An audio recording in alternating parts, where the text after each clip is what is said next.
Hello YouTube and welcome to another episode of TomTalks, where I talk. Yeah, I figured there might have been some sound issues with sync. I think I've got it fixed now. If I haven't, let me know and I'll tinker some more. Okay, so I promised that maybe this time I would talk about stuff from earlier on in my life. So I thought we'd talk about the concept of friends. And more importantly, we'd go back to my first best friend, which is where it all starts. So, I don't know. There's always been sort of a transient nature to friends. Like, I've moved about so much in my life, and so much changed that friends have never really stayed constant. There's some that I've had for a long time, but it's never been anyone that I've been friends with my entire life. I don't think that happens anymore. Like, just doesn't. So anyway, I think some of that, for me personally, can be traced back to my first best friend. So yeah, we're going back to when I first started school as a kid, and I had a friend called Sophie, and yeah, so like boys and girls aren't supposed to get along, right? But like I don't know, we always did. Um, well, it's funny because one of the first memories I have is us messing around with some like wood and some nails and stuff. Like I don't know if this is actually a real memory. I swear it is because I just remember it so vividly. But I can't imagine that our school just let us piss around with hammers and nails and random planks of wood. However, knowing the school and where it is, I can't see why they'd be that fussed. So yeah, um, basically every Tuesday, right? This is inventive. The school they used this thing in our class where it's like Tuesday becomes Tuesday, and you can choose whatever you want to do. I have multiple activities, and there was this like box full of wood, nails, and hammers. Might have been a saw. I can't be right. No, it probably was. Like we're talking, that's the sort of level of school we're talking right here. And so we'd always go run straight to that, and we'd be like, "Oh my god, let's build a castle! Let's build a seesaw!" And it was like we'd never build any of these things. Mostly, I'd just remember hammering my thumb, as you all do when you start learning to do woodwork and stuff. I don't know.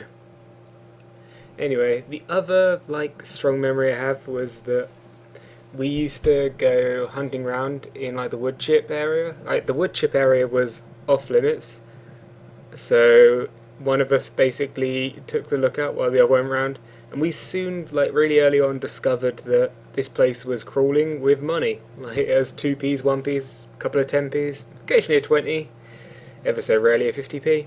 But we used to just go around and like with a bag and just collect up money. And like you're like 2p's and 1p's, but back in those days when like you used to just after school go to like the corner shop with the sweets, and they do like 1p chews and 2p chews. Oh my god, like Apple Jacks. Does it anybody remember Apple Jacks? They were kind of I'm going off on a limit, but it's like kind of like those little fruit salad chews, but they were apple flavored. Oh my god, so good. In fact, I guess better thing would be to compare them to blackjacks because it's the same type of thing. But anyway, yeah, they were so good. So yeah, we would go there, we'd hunt down, and we'd get loads of money, and then we'd go buy sweets. It was great. Um, so yeah, one time we decided that we'd found this fortune. We must have collected about like £2 in there. We got quite a few like silvers. That was always a good day when you found a lot of silvers. And we went to the teacher. We were like, "Oh my god, look at this we found." And the teacher was like, "Oh, where did you find us?" "Oh, just about." "Oh, I'm gonna have to take this off of you." It's like, "No, no, no. We collected them all up individually." It's like, "No, this is lost property. Someone's clearly missing this money," and I have no doubt to this day that like that money, they're like, "Oh, you can have it if no one claims it," and no one's gonna claim it because it was random shit that we found. So I have no idea that went into like either her pocket or like the teacher's coffee fund. Um, yeah, so we just used to get along and get up to stuff like that every day. And then I think, yeah, it's kind of the first time I learned not to trust adults. I don't know. I've had problems trusting just authority figures in general. So yeah, it probably all began right there. Yeah, we used to hang out just every day, getting up to adventures, and yeah, then one day she doesn't show up, and I was just as a kid you think nothing of it, so just carrying on, and then a couple of days later, we get told that she's not coming back, and we were given a letter to take home to our parents, and I think that's how it worked. Anyway, I got home and my mum explained to me the situation that she had got meningitis and they hadn't been able to treat her fast enough and she'd end up passing away. And as a kid, like, it's kind of a heavy concept, like, to understand, but I think very early on I grasped like,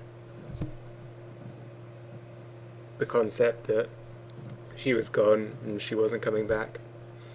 So it was just like, I don't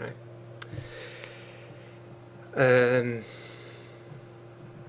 I do remember like standing when I was talking about him. It was in the night time. We were standing by a window, and my mum said to look outside, and like the brightest star in the sky, that was her, which I think helped a lot. Like I knew that like she wasn't the stars weren't angels and she wasn't really anywhere, but it helped, you know. And sometimes like even to this day, I look up at the sky and I see the brightest star, and I think that's Sophie's star. Anyway, that was my first best friend. Thanks for watching.